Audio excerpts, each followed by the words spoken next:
maka akan faham apa makna aras. Aras bukan tempat tinggal, bukan tempat ia berada, karena dia sudah ada sebelum aras. Jika dia ada di atas aras, berarti sudah ada dualisme, satu dia, satu aras.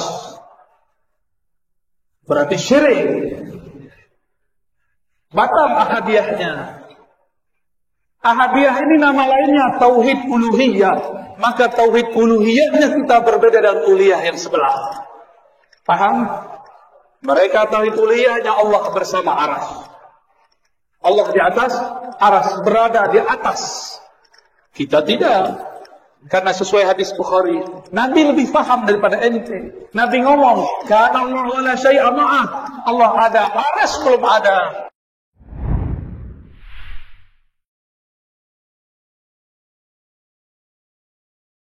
Zat Allah berada di atas arsy, berada di atas seluruh makhluk. Ini yang ditolak oleh seluruh penolak sifat atau ahlul bidah. Mereka menolak Allah di atas seluruh makhluknya. Padahal dalil begitu banyak. Nanti akan kita jelaskan. Baik dalil akli, dalil nas Al-Quran dan Sunnah, dalil fitrah maupun ijma. Tentu mereka punya syubhat. Ya. Kebanyakan mereka terjebak pada syubhat tajsim. Ya. Taib. Sehingga mereka meyakini bahwa Allah tidak di atas. Kalau Allah di atas melazimkan Allah adalah jism. Kalau Allah jism berarti seperti makhluk, berarti tasbih dan macam-macam. Dengan syubhat-syubhat akal yang lainnya. Adapun ahlul bidah secara umum kita bisa bagi pendapat mereka seperti pertama Jahmiyah. Jahmiyah ada dua model. Yang pertama disebut al-Jahmiyah al-Muta'abbidah atau al-Mutafaqqihah. Yang ini mereka berpendapat Allah di mana-mana. Yang ini yang dibantah oleh Imam Ahmad dalam kitabnya Arad al-Jahmiyah wa Zanadiqah. Imam Ahmad membantah Jahmiyah al-Muta'abbidah yang mengatakan Allah fi kulli makan. Kalau bahasa kita apa? Allahu fi kulli makan. Allah di mana-mana. Allah di mana-mana. Secara zatnya Allah di mana-mana. Kemudian muncul berikutnya al-Jahmiyah al-Mutakallimah, yaitu al-Jahmiyah ahlul kalam. Yang mereka mengatakan Allah tidak di dalam alam dan juga tidak di luar alam. Tidak di dalam alam, tidak juga di luar alam. Ini menggabungkan dua hal yang kontradiksi karena segala sesuatu selain alam yaitu Allah Subhanahu wa taala atau seluruh alam kalau bukan dalam Allah di luar Allah enggak ada kemungkinan ketiga. Tapi mereka mengatakan Allah tidak di luar alam tidak juga di dalam alam.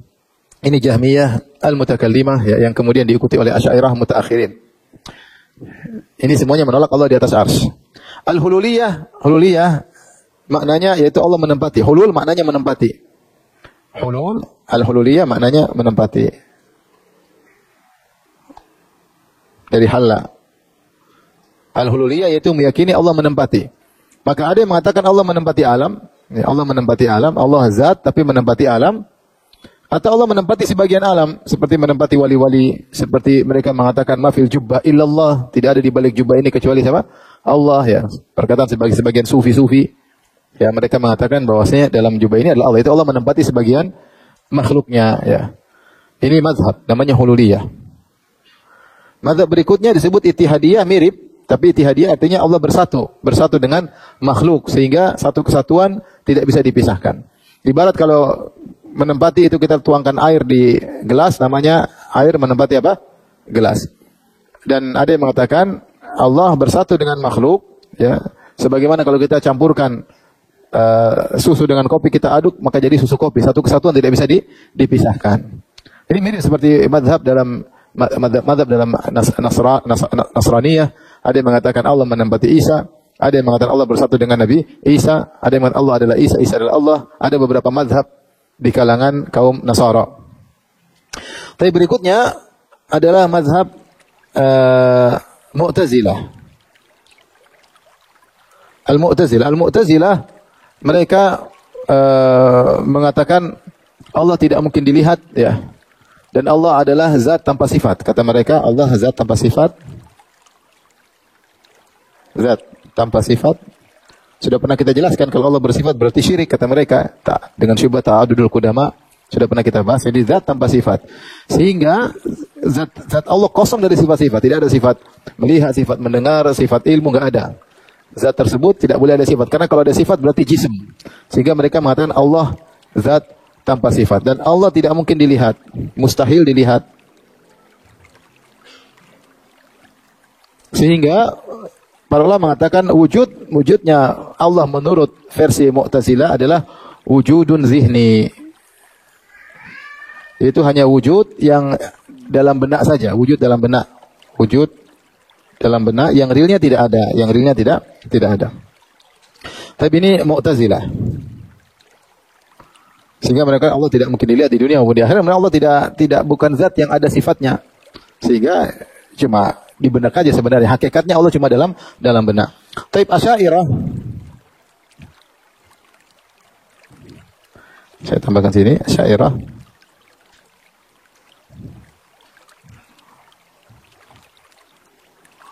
Asy'ariyah terbagi menjadi dua. Pertama, al-mutaqaddimun, Asy'ariyah terdahulu. Pendiri perintis ya, terdahulu. Di antaranya Abu Hasan Al-Asy'ari dan murid-muridnya, Abu Hasan Al-Asy'ari kemudian murid atau murid dari murid-muridnya seperti Al-Baqilani, Abu Hasan Al-Asy'ari ya. Mereka mengatakan seperti Ahlus Sunnah, Allah di atas arsy, Allah di atas makhluknya.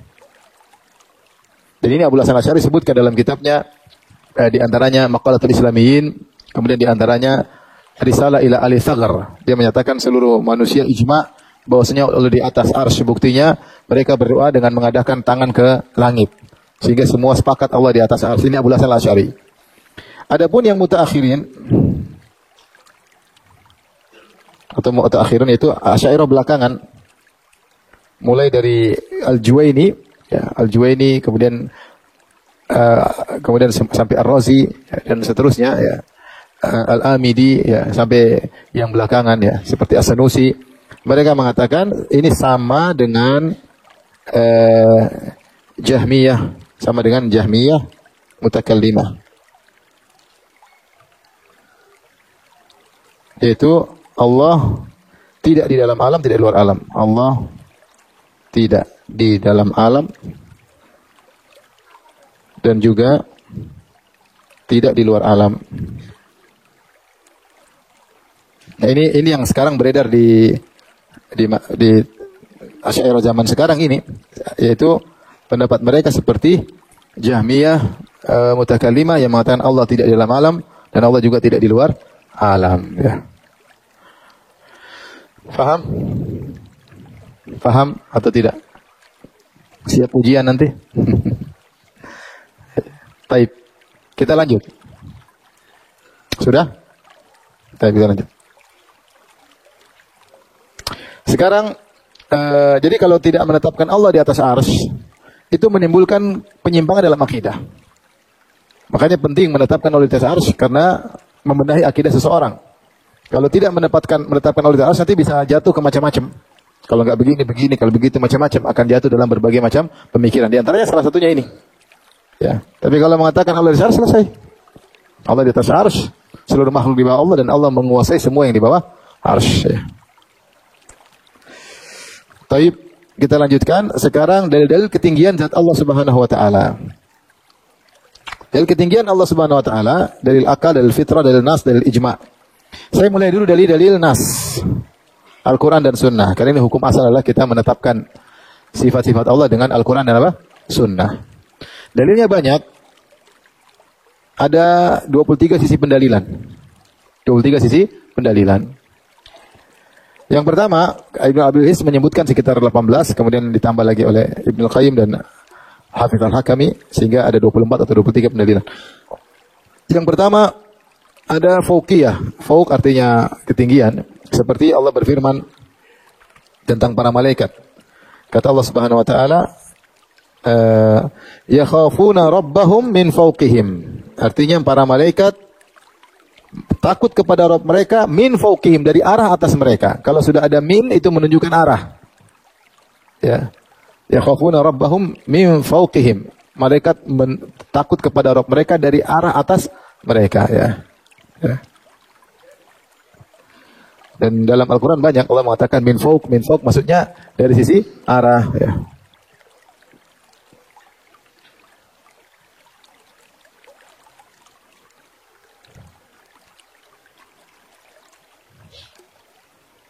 Seperti, jadi kalau ada min sama fauq, maka itu sudah nas bahwasanya itu menunjukkan arah. Beda kalau saya berkata fauq saja, di atas. Berarti saya mengatakan begini. Adz-dzahabu fauqal fiddah. Emas di atas perak. Mungkin ada yang mengatakan maksudnya bukan posisi, tapi maksudnya adalah kualitas. Paham tidak? Karena mereka al-bidah, mereka mentakwil. Kata mereka, fawq maksudnya adalah dari sisi kualitas. Seperti kita mengatakan adz-dzahabu fawqal fiddah. Emas di atas perak, maksudnya kualitas, bukan posisinya. Itu benar secara bahasa Arab. Kalau tanpa huruf min, masih ada kemungkinan bahwasanya itu maknanya adalah perbedaan kualitas. Tapi kalau sudah pakai min, itu menunjukkan apa? Arah. Min fawqihim berarti dari arah atas. Tidak ada tafsiran lain. Dan itu banyak dalam Al-Quran sebenarnya surat Al-Maidah. Kata Allah Subhanahu wa taala, "La akalu min fawqihim wa min tahti arjulihim." Mereka akan makan dari atas mereka dan dari arah bawah mereka. Ini tentang ahlul kitab kalau mereka bertakwa, la akalu min fawqihim, itu mereka akan mendapat rezeki dari arah atas mereka, wa min tahti arjulihim, dan dari arah bawah mereka. Allah gandengkan antara arah atas dengan arah apa? Bawah. Demikian juga surat Al-An'am ayat 65, "Qul huwal qadiru ala an yab'atsa 'alaikum 'adzaban min fawqikum wa min tahti arjulikum." Dan dialah Allah yang Maha Kuasa, mampu untuk mengirim azab kepada kalian min fawqikum wa min tahti arjulikum, dari arah atas kalian atau dari bawah kaki kalian. Sama, min fawq berarti pasti arah. Paham? Maksudnya dalam Al-Quran banyak sekali, ya. Seperti lahum min jahannam mihadun wa min fawqihim ghawash, dan bagi mereka neraka jahanam di bawahnya adalah tempat tidurnya, mihad dari api, wa min fawqihim ghawash, dan selimut dari api juga dari atas. Jadi min fawq pasti artinya apa? Dari arah atas. Ibrahim, jadi seluruhnya ada, ya. Dan banyak sekali kalau mau dicari, tulis saja min fawq, akan keluar banyak sekali ayat dalam Al-Quran Allah menggunakan lafal min fawq, maksudnya dari arah atas. Seperti ayat ini dalam surat An-Nahl, yakhafuna rabbahum, para malaikat takut kepada Rabb mereka. Dari mana? Min fawqihim, dari arah atas mereka. Berarti Allah di atas para malaikat. Malaikat di langit, berarti Allah di atas mereka. Berarti Allah di atas apa lah? Langit. Ini dalil sangat jelas bahwasanya Allah di atas para malaikat. Malaikat ada di langit enggak? Banyak dalilnya malaikat di langit, dan mereka lapor kepada Allah, tidak sebutin. Tapi dalil yang kedua, fauqiyah secara mutlak. Ini yang masih bisa ditakwil. Wa huwal qahiru fawqa ibadih. Dan dialah Allah berada di atas hamba-hambanya, ya. Sebagian ahlul bidah mentakwil, kata mereka fawq di sini maksudnya secara kekuasaan, bukan secara posisi. Benar secara bahasa kalau sekedar fawq tanpa ada min, bisa maknanya juga kualitas atau bukan posisi. Tetapi kalau kita lihat konteks ayatnya, maka fauqiyah di sini mencakup juga fauqiyah posisi, bahwasanya posisi Allah berada di atas makhluknya, ya, di atas makhluknya. Dan Ibn Al-Abis Hanafi menyebutkan tidak pantas Allah dibandingkan dengan makhluknya kalau tanpa ada sebab. Hanya sekedar Allah lebih baik daripada makhluk, apa faedahnya? Apa faedahnya? Ya. Seakan-akan merendahkan kedudukan Allah. Misalnya kita mengatakan, misalnya ada orang mengatakan Syekh bin Baz lebih pintar daripada Firanda. Ini menghina atau merendahkan Syekh bin Baz? Atau menaikkan kualitas Syekh bin Baz? Merendahkan. Karena ngapain bandingkan dengan saya? Beda kalau Syekh bin Baz lebih pintar dari Syekh Albani, itu baru kita angkat derajat apa? Syekh bin Baz. Tapi kalau Syekh bin Baz lebih pintar daripada kamu, ya ngapain merendahkan, ya? Makanya Syair berkata, alam taro anna sayfa yanqusu qadruhu idza qila inna sayfa amdha minal asa. Tidakkah kau lihat bahwasanya pedang itu akan jatuh pamornya jika kau berkata pedang lebih tajam daripada tongkat? Ya, apa? Ngapain pedang dibandingkan dengan apa? Tongkat. Tapi kalau pedang lebih tajam dari pisau, ini memuji apa? Pedang. Jadi apa faedahnya Allah mengatakan Allah lebih kuasa dari makhluknya hanya sekedar begitu tanpa ada sebab, maka kurang pas.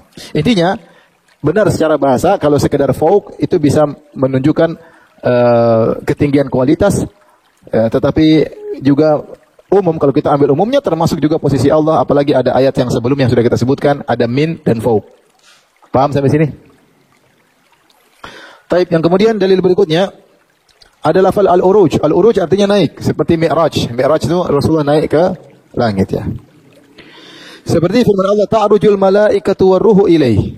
Naiklah malaikat, para malaikat dan Jibril kepada Allah. Naik kepadanya. Berarti Allah di mana? Ada enggak Allah di mana-mana? Kalau di mana-mana enggak mungkin naik kepadanya. Maksudnya lafal naik kepada Allah menunjukkan Allah di atas. Jelas sekali karena naik itu kemana? Ke atas, dan malaikat naik ke atas. Para malaikat dan ruh maksudnya malaikat Jibril. Ta'rujul malaikatu waruh ilai. Para malaikat dan malaikat Jibril naik kepadanya. Kemudian juga dalam hadis kata Nabi SAW, "Faya'rujul ladzina batu fikum." Kata Allah Subhanahu wa taala dalam hadis kata Rasulullah sallallahu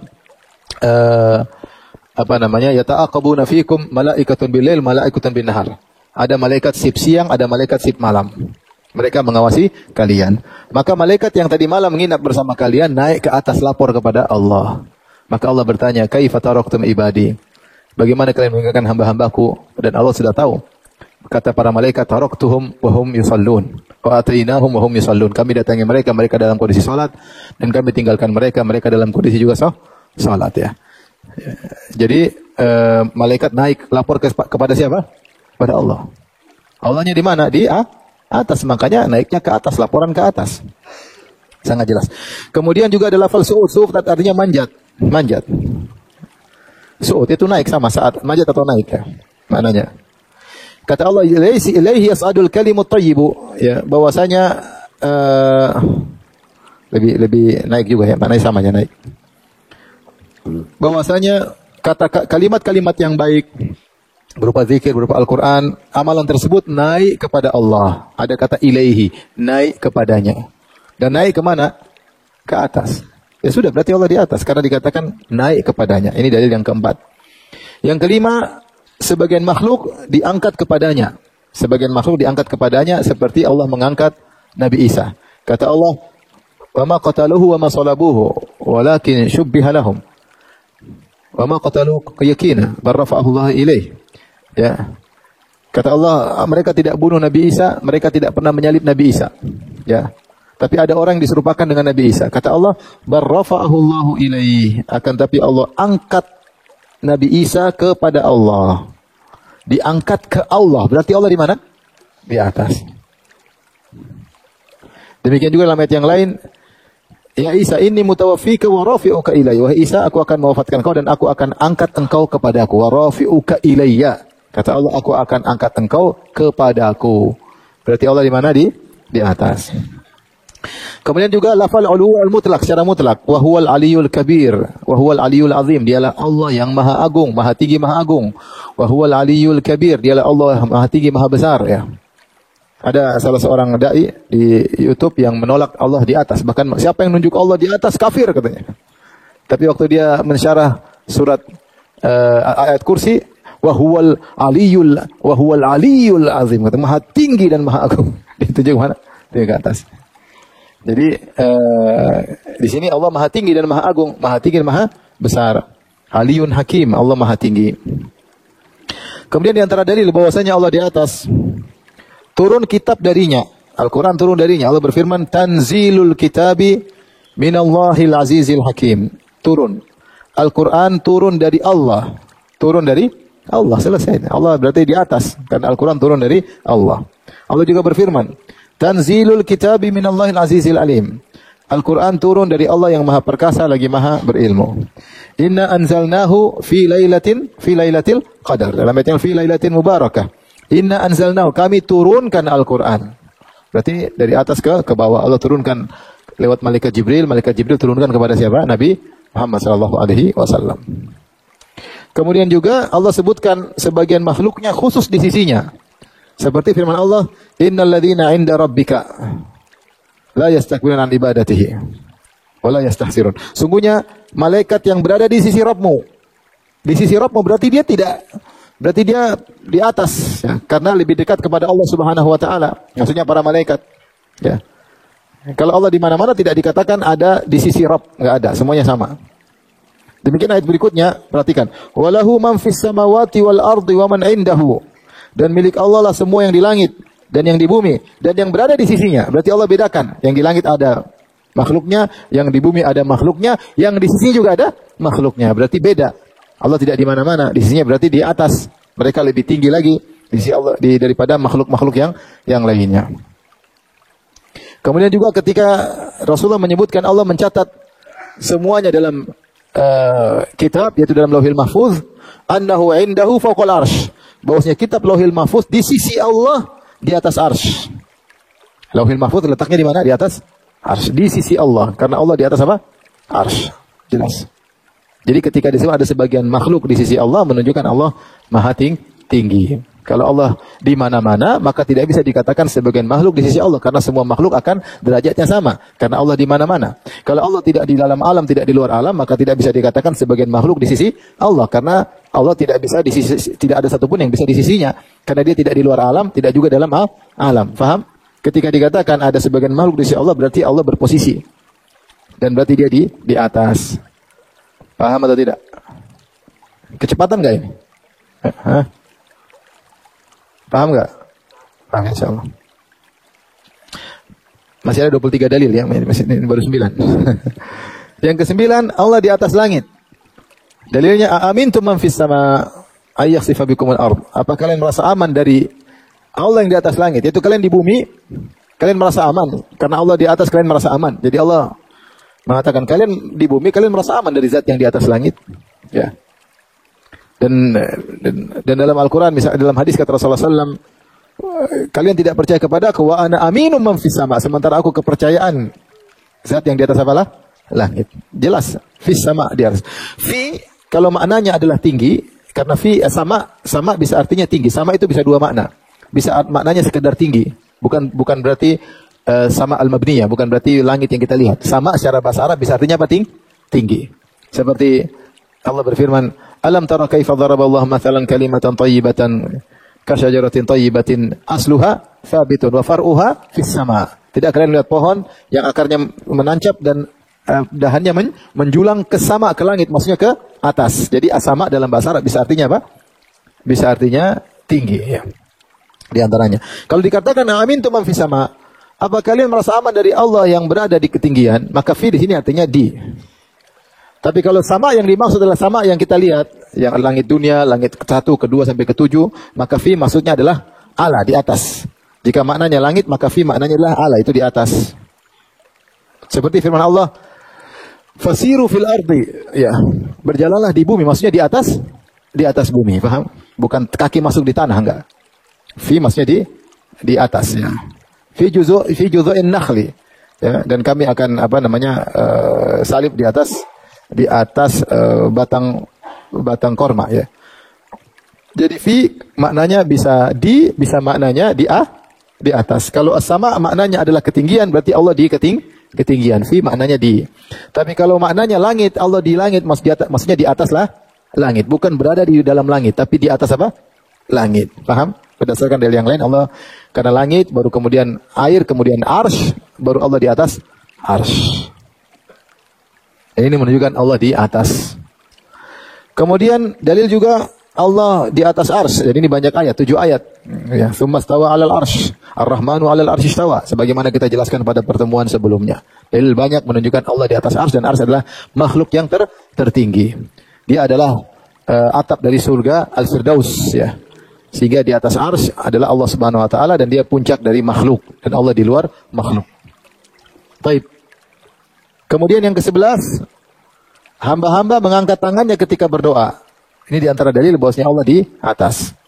Dalam hadis kata Rasulullah SAW, innallaha yastahi min abdihi idza rafa'a ilayya yadayhi an yaruddahuma sifran. Allah malu jika hambanya mengangkat kedua tangannya kepada Allah. Kepadanya, kata Allah, mengangkat kepadanya. Lalu Allah kembalikan kedua tangannya kosong.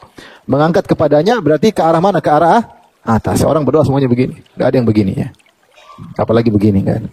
Apalagi begini. Di mana-mana, kan? Semuanya ke atas. Enggak ada, ya. Kata Allah, hamba mengangkat kedua tangannya ke arahku. Berarti arah Allah di mana? Di atas. Paham? Sudah difoto? Sudah, ya? Lanjut. Sekarang yang ke-12. Allah turun ke langit dunia setiap malam dalam hadis. Yanzilu Rabbuna tabaraka wa ta'ala hina yabqa thuluthul akhir minal lail. Fayaqulu hal min da'in fa astajiba lahu wal mustaghfirin fa aghfir lah. Hal min sa'il fa utiya su'lah. Rabb kita turun di langit dunia ketika tinggal sepertiga malam yang terakhir. Turun dari atas ke bawah. Kemudian Allah mencari hambanya. Adakah hambaku yang berdoa akan aku kabulkan? Adakah hambaku yang memohon ampun akan aku ampunkan? Adakah yang meminta akan aku kabulkan permintaannya? Ini jelas. Nanti kita akan bahas mungkin sifat nuzul. Tapi intinya ini jelas. Gak mungkin kita bilang yang turun rahmat Allah. Kalau rahmat Allah cuma turun di langit, ngapain? Gak sampai kita, paham? Berarti rahmat cuma gantung. Kan bilang, yanzilu Rabbuna, Rabb kami, Rabb kita turun di langit dunia ketika tinggal sepertiga malam yang terakhir. Selesai.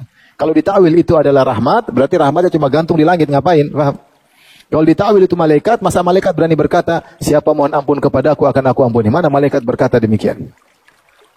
Faman yaqul minhum inni ilahu min dunih, fadzalika najzi jahannam. Ya, siapa di antara malaikat berani mengatakan aku adalah Tuhan selain Allah, kami akan azab dia dengan neraka jahannam. Malaikat enggak ada yang berani bilang siapa minta kepada aku akan aku kabulkan. Siapa yang beristighfar akan aku ampuni. Mana malaikat berani? Yang benar itu Allah Subhanahu wa taala, ya. Berarti Allah dari atas. Kemudian juga isyarat dari Nabi kepada Allah dengan jarinya. Ketika Nabi SAW di haji, Rasulullah bertanya kepada para sahabat, ya.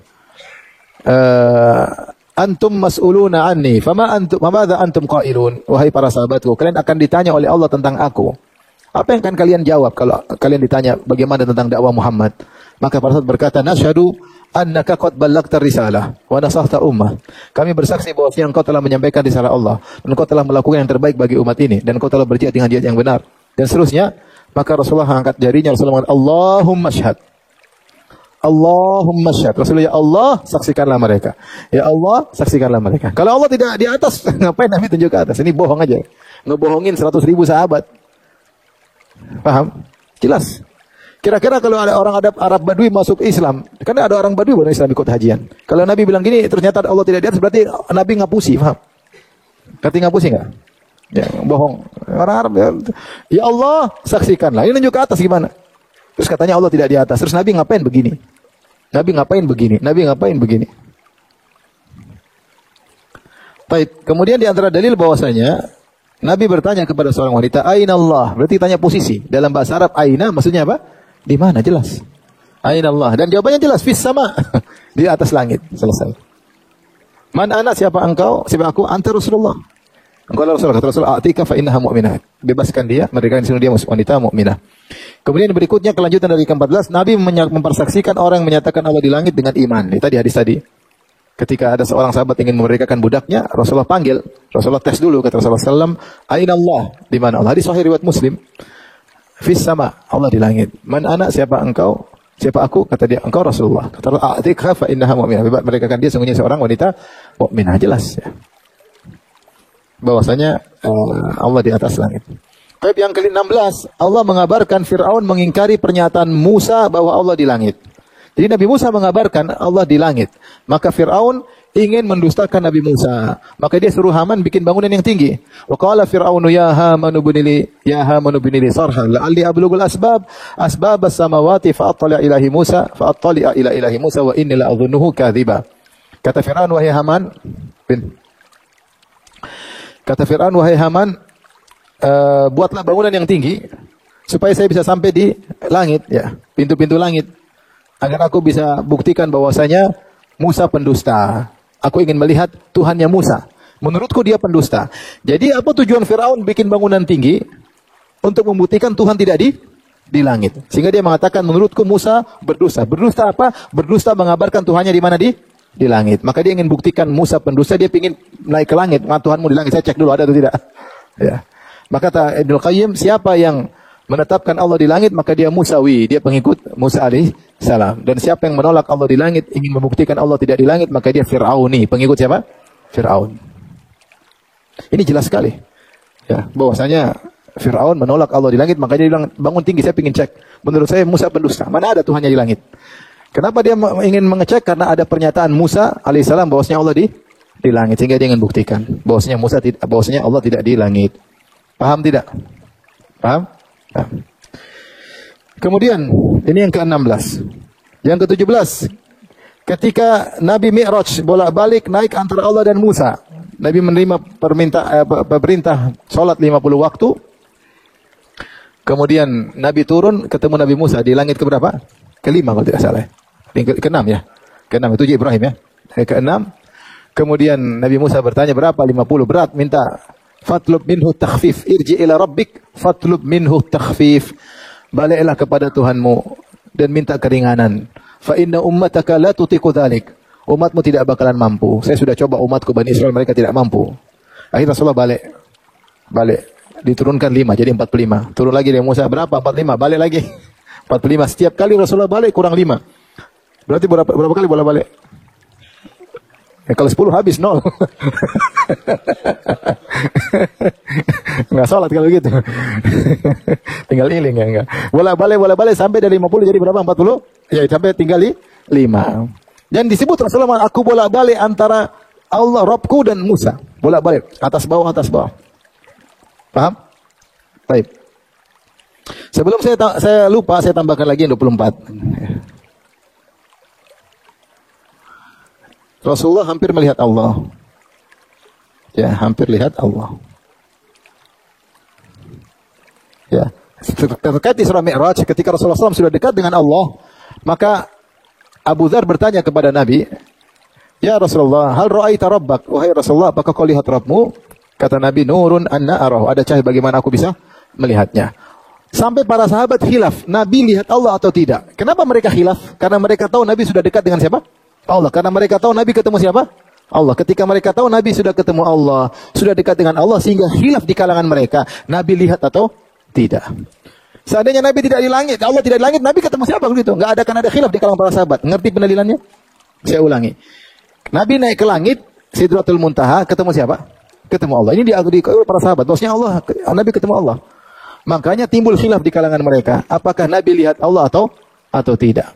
Sehingga Nabi ditanya, engkau lihat Allah? Nabi berkata, ada cahaya, bagaimana saya bisa melihatnya? Seandainya Allah tidak di langit, apakah ada khilaf di kalangan para sahabat? Nabi lihat Allah atau tidak? Tentu tidak ada. Mereka bilang, Nabi tidak ketemu Allah. Kalau ada yang tanya, ya Rasulullah, apa engkau lihat Tuhanmu? Batomu saya lihat Tuhanmu. Di atas tidak ada Tuhan. Harusnya kalau Tuhan tidak ada, jawaban Nabi begitu. Emang saya ketemu Tuhan di atas. Siapa yang bilang Tuhan di atas? Kalau tidak ada Allah di atas, mungkin Rasulullah jawabnya, bukan begitu. Maksudnya bahasa kita ya. Rasulullah bahasanya sungguh indah ya.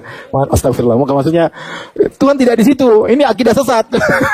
Tuhan tidak di mana-mana, tidak di atas, tidak di bawah. Ngapain tanya saya ketemu Tuhan? Kira-kira begitu, ya. Karena Rasulullah harus membenarkan akidah umatnya. Tapi Rasulullah membenarkan pertanyaan tersebut. Rasulullah bilang tidak bisa karena ada apa? Ada hijab. Selesai. Berarti sudah dekat dengan Allah, memang ketemu Allah. Makanya orang-orang yang memperingati Isra Mi'raj dari dulu.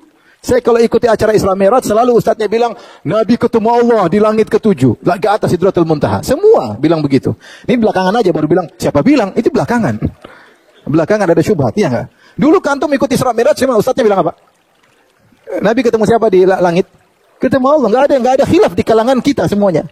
Semuanya bilang Nabi ke atas ketemu Allah, Jibril pun tidak ikut dalam rangka menerima perintah salat. Sekarang muncul belakangan ahlul bidah bilang, ya Pak, siapa bilang Nabi ketemu Allah di atas? Enggak ada Allah di atas, subhanallah. Terus ngapain Abu Dzar bertanya, ya Rasulullah, engkau lihat Tuhanmu? Memang Tuhan di atas. Siapa bilang saya ketemu Tuhan? Enggak ada Tuhan di atas. Jangan sesat akidahmu. Dan Nabi tidak pernah menunda, kalau kemungkaran Nabi pasti akan tegur. Dan Nabi tidak menegur, justru Nabi membenarkan sallallahu alaihi wasallam. Benar saya di atas ketemu Allah, cuma saya tidak bisa melihat. Baik, kita lanjutkan. Jadi saya tekankan bahwasanya peristiwa Al-Isra wal Mi'raj itu bukti bahwasanya Allah berada di atas. Oleh karena Allah mengatakan siapa yang mengingkari Allah di atas, seakan-akan dia mengingkari mukjizat Al-Isra wal Mi'raj. Terus Nabi kampen ke atas, apa kemuliaan Nabi? Kalau Nabi tidak ketemu siapa? Allah, berbicara langsung dengan Allah ya. Oleh karenanya Isra Mi'raj menunjukkan Allah di atas. Kemudian berikutnya dalil ke-18, penghuni surga melihat Allah di arah atas. Dalam hadis kata Rasulullah SAW, innakum satarawna rabbakum ayanan atau iyanan kama tarawnal qamara lailatal badri la tudamuna fi ru'yati. Kalian benar-benar akan melihat Allah iyanan, maksudnya muayana langsung. Atau ayanan, bisa dibaca ayan, dari dibaca iyanan. Sebagaimana kalian melihat rembulan di malam bulan purnama. Kalau lihat rembulan kemana? Ke atas atau ke bawah? Ke atas. Makanya Nabi mengatakan la tudamuna fi ru'yati, kalian tidak akan desak-desakan. Beda kalau pusat pandangannya di depan, maka ada yang orang tinggi kita kurang lihat. Tapi kalau lihat ke atas enggak perlu desak-desak. Semua yang menunjukkan Allah di atas. Makanya tidak mungkin sempurna menolak Allah di atas kecuali harus menolak tentang melihat Allah Subhanahu wa taala. Dan yang komitmen adalah Mu'tazilah. Mu'tazilah mengatakan Allah tidak di atas dan Mu'tazilah mengatakan Allah tidak mungkin dilihat. Yang aneh Asy'ariyah mutaakhirin, mereka mengatakan Allah tidak di atas tapi Allah bisa dilihat di akhirat. Terus lihatnya kemana? Allah tidak di atas, tidak di arah, tapi Allah bisa dilihat. Namanya lihat kan di depan mata kita enggak? Namanya melihat berarti katanya Allah bisa dilihat tapi tidak di depan mata. Terus gimana? Terus bagaimana coba? Allah bisa dilihat tetapi tidak di hadapan mata, maka itu namanya bukan dilihat. Itu namanya dihayalkan. Makanya Asy'ariyah yang ngerti bahwasanya itu adalah kontradiktif, mereka mengatakan ru'yah qalbiyah seperti Mu'tazilah, itu cuma tambahan ilmu aja, penglihatan batin, bukan penglihatan apa? Mata. Karena mengatakan Allah tidak diarah, sementara mengatakan Allah bisa lihat dengan mata, ini mustahil. Tidak mungkin menggabungkan dua hal yang bertentangan. Kalau tetapkan sekalian, Allah diarah dan juga bisa dilihat. Kalau enggak, tolak sekalian seperti Mu'tazilah. Tidak bisa dilihat, tidak diarah, jelas. Adapun mengatakan Allah bisa dilihat, tapi bukan diarah, repot. Terus ngelihat kemana?